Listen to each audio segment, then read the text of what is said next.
d'accouchement, le podcast pour booster ta confiance en tes capacités à accoucher. Je suis Marie-Laure, maman de 4 enfants et doula, et j'adore accompagner les femmes à trouver la force en elles pendant leur maternité. Sur ce podcast, je reçois des mamans qui racontent en toute authenticité comment elles ont été actrices de leur accouchement, comment elles se sont préparées, mais aussi comment elles ont dépassé leurs difficultés. J'espère que ces histoires t'inspireront pour toi aussi pouvoir vivre ton accouchement pleinement et peut-être même transformer ta vie. Bonjour Florine. Bonjour Marie-Laure. Je suis ravie de t'accueillir aujourd'hui pour ton récit d'accouchement. Est-ce que tu peux nous dire quel âge a ta fille aujourd'hui au moment où on tourne l'enregistrement? Elle a 2 mois et on est le combien? On est le 13, presque 10 jours. Yes, encore un petit bébé. Encore un petit bébé, ouais, c'est ça. C'est ton deuxième enfant? Oui, tout à fait. Est-ce que tu peux nous dire comment s'était passé ton premier accouchement? Ouais. Ouais, voilà, déjà par rapport à ça. Alors, ma grande, elle a 8 ans et demi. Et le premier accouchement, donc ma grande, c'est un bébé surprise. Et en fait, je me suis laissée totalement guider par la maternité parce que j'ai pas du tout... Enfin, dans ma tête, j'avais dit je vais accoucher sans péri, si j'y arrive, blablabla, mais je me suis jamais préparée en fait. Et du coup, je suis arrivée à la maternité, je me suis laissée guider et en fait, j'ai perdu les os j'ai perdu les os tout de suite et je suis arrivée à la maternité, j'étais à 2,5 et la douleur était très très intense et j'ai demandé la péridurale, j'étais à 2,5, ils m'ont fait marcher dans le couloir pour pouvoir me la donner quoi. En gros, je l'ai eu tout de suite. Ça a été long. Parce que j'ai perdu les os à 2h30 du matin et ma fille, ma grande Loélie, est sortie à 18h.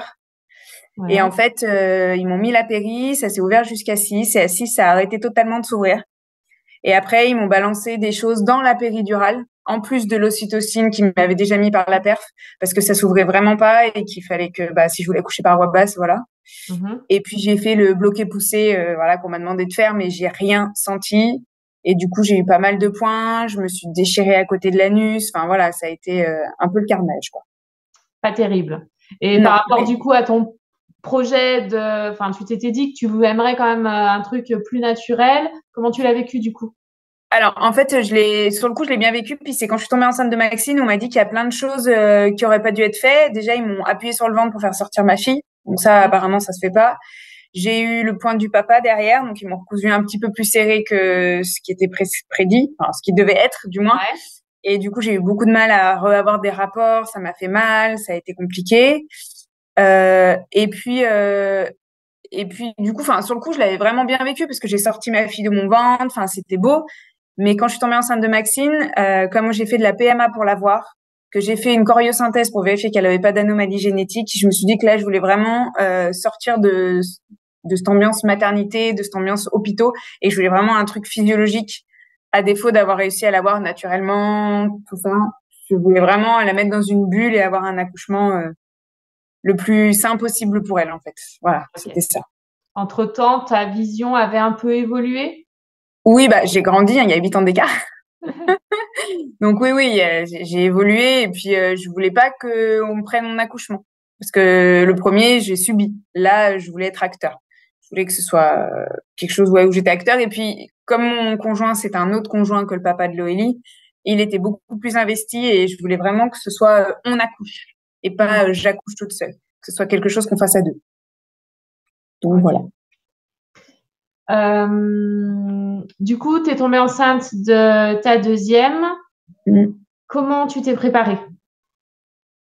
Alors, je suis tombée enceinte de ma deuxième par PMA, donc avec des piqûres. Donc, on était sûr qu'on voulait un bébé, on a fait le processus, etc. Faut savoir que mon conjoint a une anomalie génétique. Donc, une fois que ça a marché, dès le premier cycle, en fait, j'ai pas eu besoin de faire 50 cycles de piqûres. Là, il a fallu faire une choriosynthèse pour vérifier qu'il n'y avait pas une anomalie génétique à 7 semaines d'aménorrhée. Donc avec la douleur que c'est, ainsi que l'angoisse de perdre le bébé et l'angoisse d'avoir un bébé malade. Une fois que tout ça s'était passé, moi j'ai été couchée à 6 mois.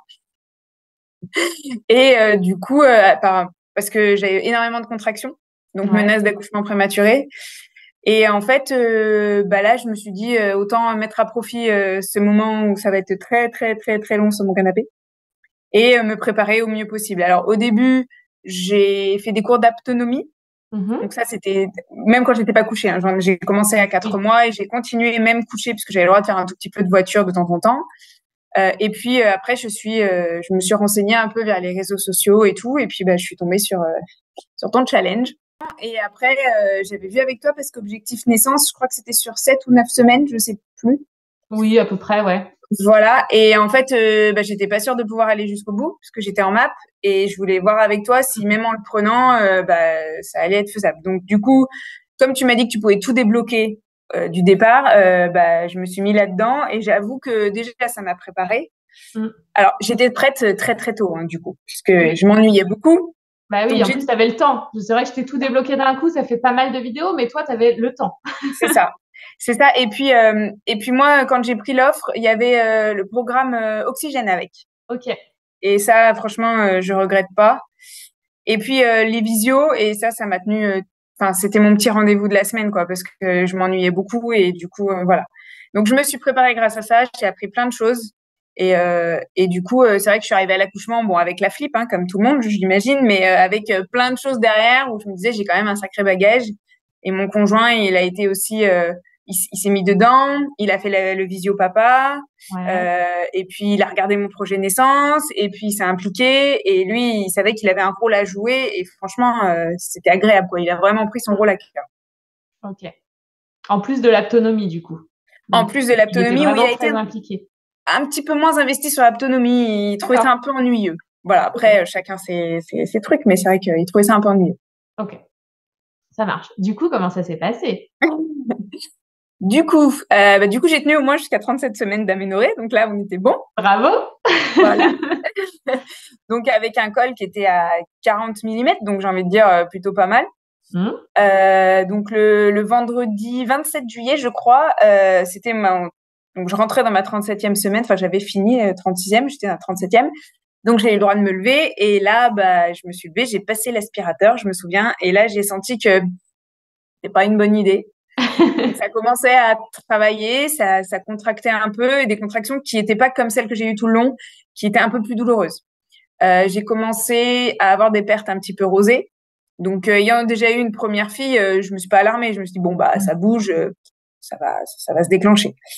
La nuit a été compliquée. Le samedi matin aussi. Le samedi matin, j'avais un massage qui était prévu depuis au moins 6 mois.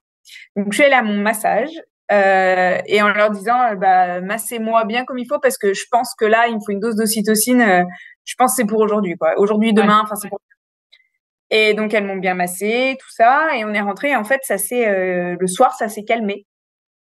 Et le dimanche, ça a été. Donc, le dimanche, je suis partie chez ma maman puisque je devais passer 4-5 jours chez ma maman au bord de la piscine parce qu'il faisait chaud. Et en fait, toute la semaine, il y a eu des épisodes de contraction, surtout la nuit. Et comme j'avais le programme Oxygène, je me suis dit, quitte à accoucher, parce que de toute façon, voilà, c'est pour bientôt, je vais me préparer. Et donc, je faisais les respirations du programme Oxygène tous les matins. Je me mettais en tailleur pour essayer d'élargir le bassin. Je me mettais sur le ballon. Voilà, j'avais emmené mon ballon. Donc voilà, j'ai fait tout ça, mais j'ai continué ma petite vie. Donc j'avais des pertes un peu rosées, voilà, je sentais que ça gigotait dedans, ça bougeait, bon. Et puis le vendredi, donc une semaine après, j'avais donc le 4 août rendez-vous chez la sage-femme pour le dernier monito. Et je lui ai dit, voilà, ça contracte, ça fait un peu mal. Est-ce qu'on peut contrôler juste le col, c'est toujours à 40. Donc est-ce que je me fais des idées dans ma tête ou est-ce que ça bouge? Et là, et puis j'avais peur d'avoir fissuré la poche des os parce que j'avais des pertes blanches très importantes et j'arrivais pas bien à situer. Et donc là, elle m'ausculte, elle me dit, oula, vous êtes ouverte à 1,5 sur tout le long. C'est-à-dire, c'est pas que à l'intérieur ou que à l'extérieur, c'était vraiment ouvert. Et la tête du bébé, elle appuie dessus, mais très fort. Et pour en fait aller contrôler que j'avais pas fissuré la poche des os, il fallait relever la tête du bébé. Et donc, elle a essayé de relever la tête du bébé et en fait, ça s'est mis à saigner comme pas possible. Et là, elle m'a dit, oula, à mon avis, vous n'allez pas tenir encore 3 semaines comme ça, hein. Ça a l'air engagé. Donc, du coup, je suis rentrée chez moi, j'ai appelé mon conjoint, et il faut savoir que mon conjoint avait 4 heures de route à faire ce jour-là, et je lui ai dit, là, j'accouche à tout moment. Donc, tu fais comme tu veux, mais il faut que tu aies un plan B, parce qu'il faut pas que, enfin, quand je vais te dire, il faut venir, il faut que tu sois là, quoi. Donc, j'ai quand même passé l'après-midi couchée dans mon canapé, en me disant, si on peut éviter de déclencher le truc, ce serait pas mal. Je me souviens que j'avais une envie de pizza terrible. Alors, mon chéri est allé me chercher une pizza le soir. Et je me disais dans ma tête, mais si t'accouches cette nuit, la pizza, tu vas la vomir. Voilà, c'est ce qui s'est passé dans mon cerveau. Mais bon, j'ai mangé ma pizza, on est allé se coucher vers 22h et là, en me couchant, j'ai senti que les contractions, elles devenaient régulières, elles étaient plus fortes. J'avais une appli qui s'appelait Contraction sur mon téléphone. Donc, je l'ai mis pour voir à combien elles étaient. Elles étaient toutes les 7 minutes à peu près. Donc, j'ai dit, bon, à minuit, je me suis levée. J'ai dit, mon chéri, je vais prendre un bain. On va voir ce que ça fait. J'ai pris mon bain. À 1h30, dans mon bain, c'était toutes les 2 minutes et demie, les contractions. Donc là, j'ai dit, bon, c'est bon, ça se rapproche, mais elles étaient, sur le coup, je trouvais qu'elles faisaient mal. Maintenant, avec le recul, par rapport à celle d'après, elles faisaient pas mal. Donc, du coup, je suis sortie de mon bain. J'ai pris un space-fond, toujours rien. J'ai dit à mon chéri, bon, là, on va à la maternité parce que je pense que c'est bon, quoi. Donc, on est parti et là, on s'est rendu compte qu'il n'y avait plus d'essence dans la voiture. Il me dit, je peux faire le plein avant de partir? On dit, oui, vas-y, je gère. Donc, il est parti faire le plein.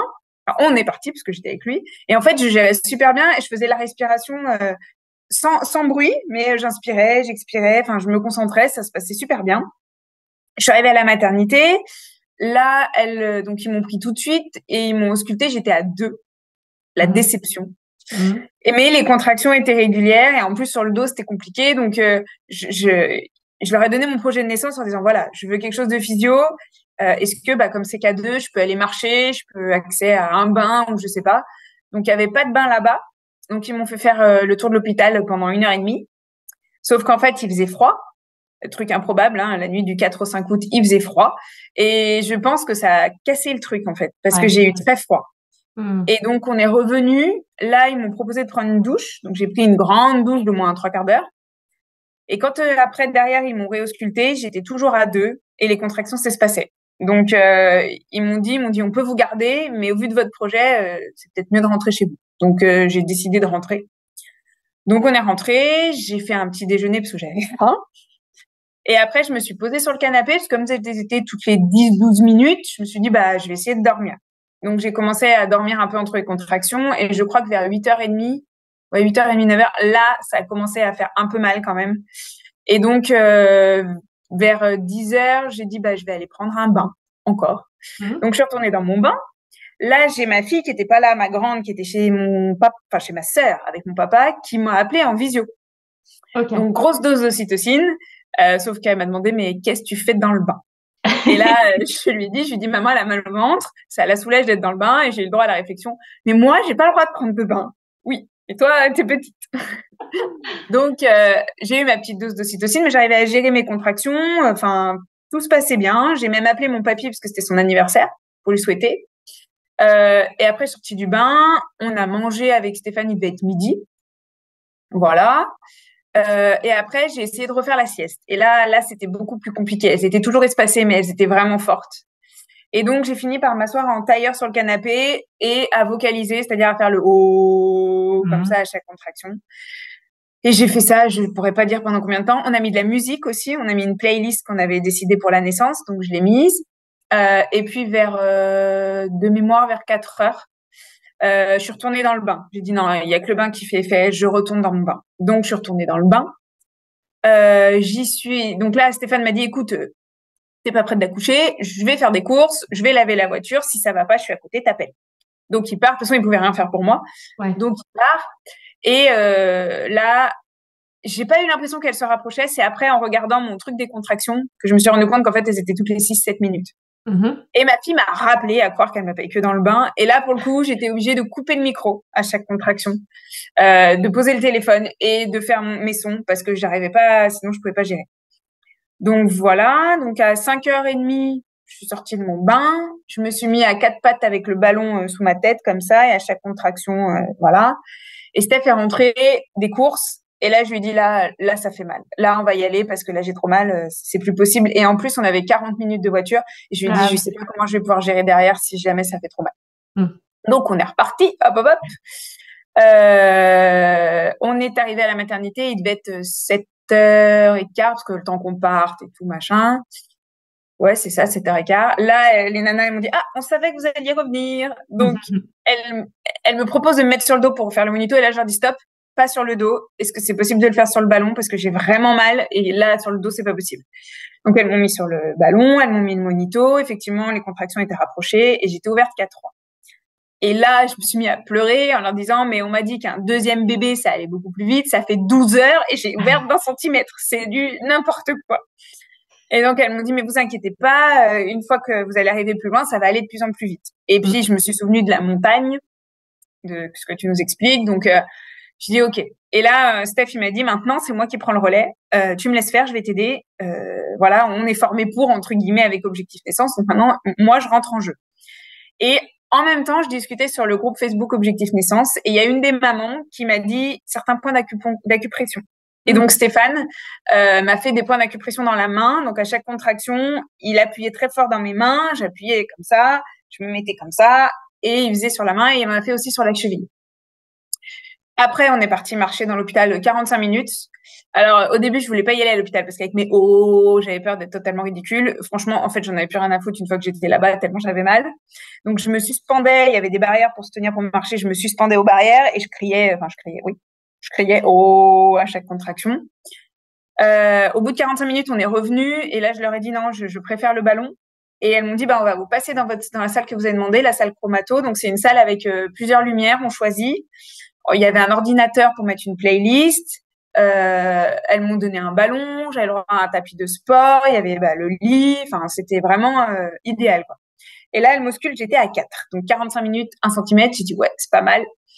Et donc là, elles décident de nous laisser tous les deux. Donc on met notre playlist. Je me mets sur le ballon, tête contre tête avec Stéphane à chaque contraction et j'appuyais comme ça. Je vocalise. Et puis, est arrivé à peu près, il était quelle heure? 9h, je dirais 9h15, 9h30. Là, je dis à Steph, j'en peux plus. J'ai vraiment, vraiment trop mal. Je veux la péridurale. Et il me dit, non, le projet, c'est pas ça. On va essayer le Gazilar. Parce que dans le projet, j'avais mis que je voulais l'essayer. Donc, faut savoir qu'entre-temps, on avait affiché toutes nos petites fiches de position, de la montagne et tout. C'était tout sur le mur. On visualisait, voilà. Et puis, donc, on appelle la sage-femme, enfin, Stéphane, parce que moi, j'étais plus en mesure de l'appeler. Et il lui dit, elle veut le gaz hilarant. Avant la péridurale, voilà, elle a mal. Donc là, pour le gaz hilarant, ils m'ont obligée à me mettre sur le dos. Et c'est là où ça a été la misère parce que j'ai eu terriblement mal. Je m'accrochais au poignet et je me tirais comme ça. Et en fait, ils m'ont mis le gaz, ça m'a donné envie de vomir. Et derrière, ça n'a absolument rien fait sur les contractions.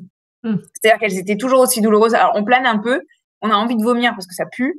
Et c'est tout, quoi. Enfin, franchement, j'ai pas vu de grosses différences. Donc là, j'ai dit non, c'est mort, je veux ma péridurale, je peux pas, j'y arrive pas, ça fait trop mal. Et en fait, du coup, il a appelé la sage-femme qui a dit l'anesthésiste, elle est avec une autre dame, elle arrive après, pas de problème. Et là, je leur dis ouais, mais moi je me remets à 4 pattes parce que là, votre truc sur le dos, je peux pas, ça me fait trop mal. Et la nana me dit, est-ce que vous voulez qu'on perce la poche des os pour aller plus vite? Et là, je leur ai répondu surtout pas. J'ai tenu je sais pas combien de mois, 3 mois couchés, c'est pas pour qu'on accélère le truc. Et en plus, quand il y a plus la poche des os, je sais que ça fait très très mal, donc je veux pas, je veux garder mon coussin d'amorti. Je me retourne et là, flop, la poche des os qui se perce. Et là, j'ai crié, non, ça me fait. Ah, on n'entend pas quand tu cries. J'ai dit, non, ça va faire encore plus mal, je vais mourir, quoi. Et là, du coup, j'ai eu vraiment le sentiment que j'allais mourir, quoi. Je me suis dit, mais ça va jamais sortir. Le bébé, il va rester coincé. De toute façon, mon bassin est trop petit. Ils vont m'ouvrir le ventre à vif. Enfin, je me suis tout imaginé. Genre, la phase de désespérance la plus terrible du monde.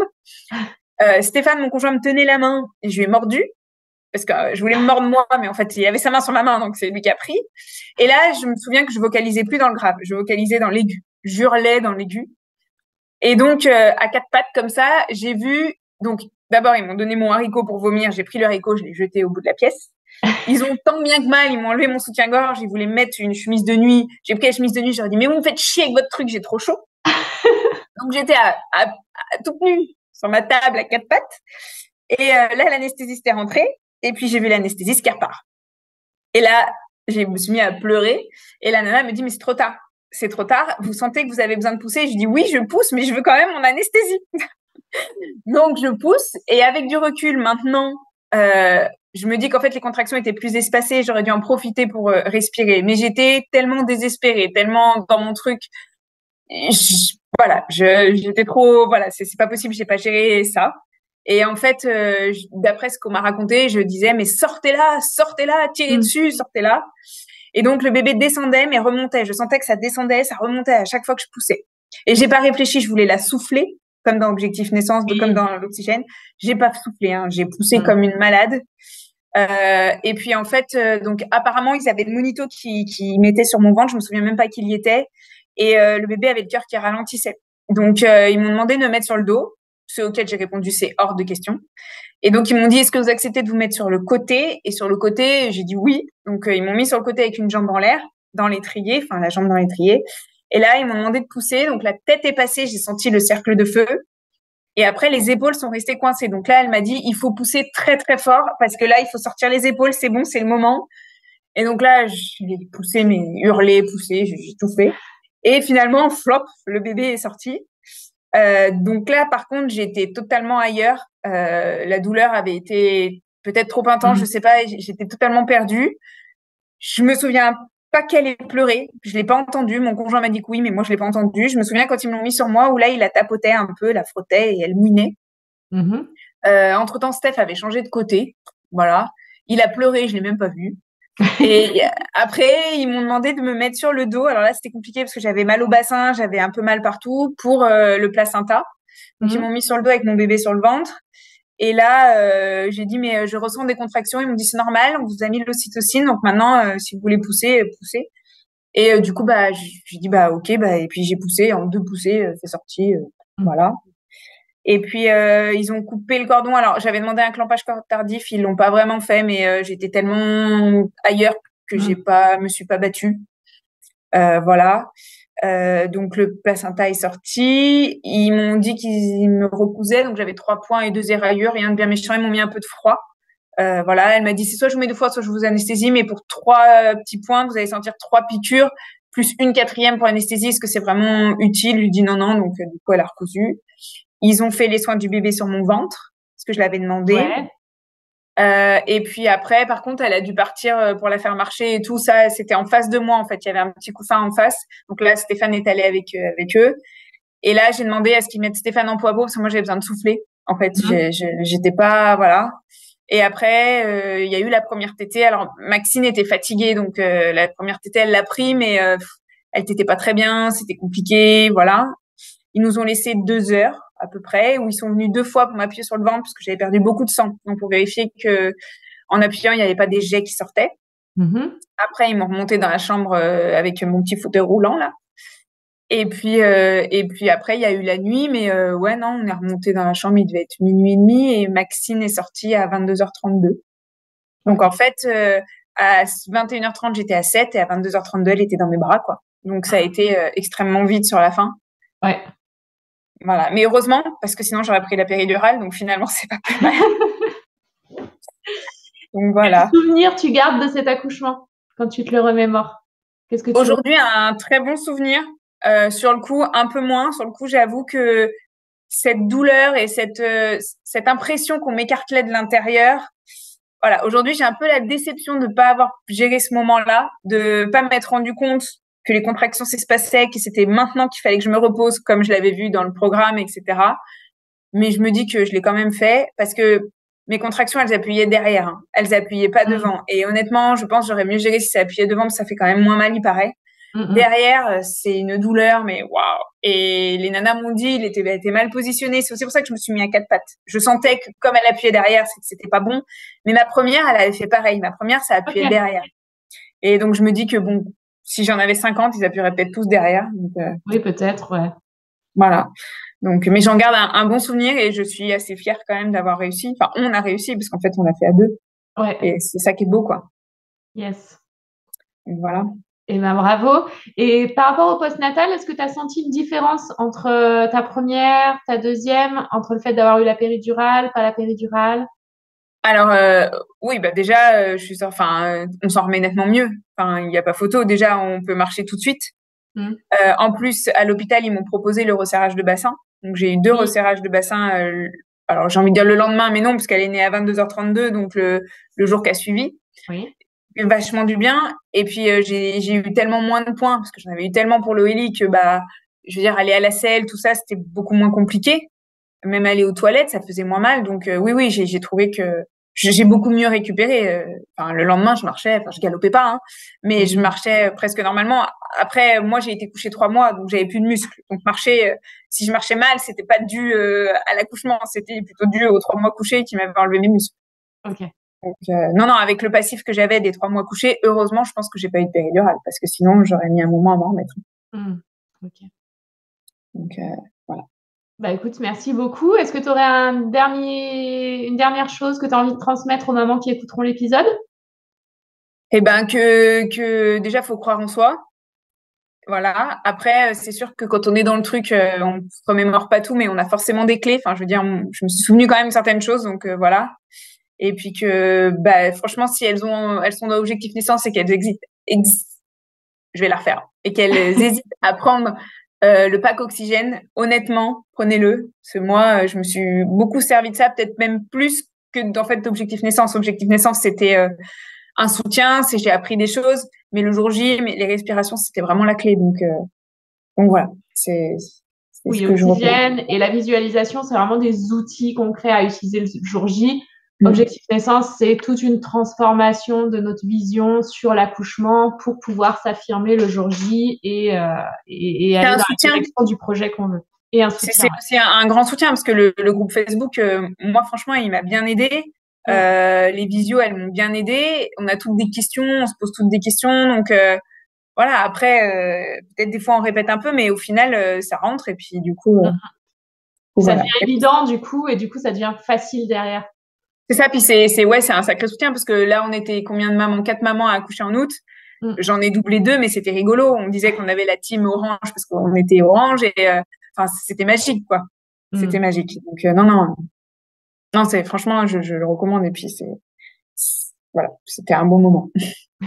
Aucun regret d'avoir pris le programme.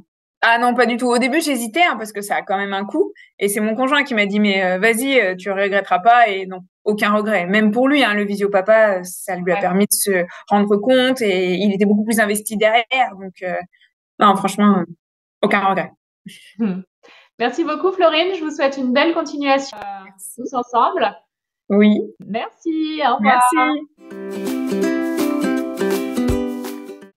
Merci d'avoir écouté cet épisode avec Florine. Tu retrouveras dans les notes de l'épisode tous les liens pour rejoindre Objectif Naissance. Avec l'accompagnement, c'est le moment de t'inscrire si tu accouches au mois d'avril.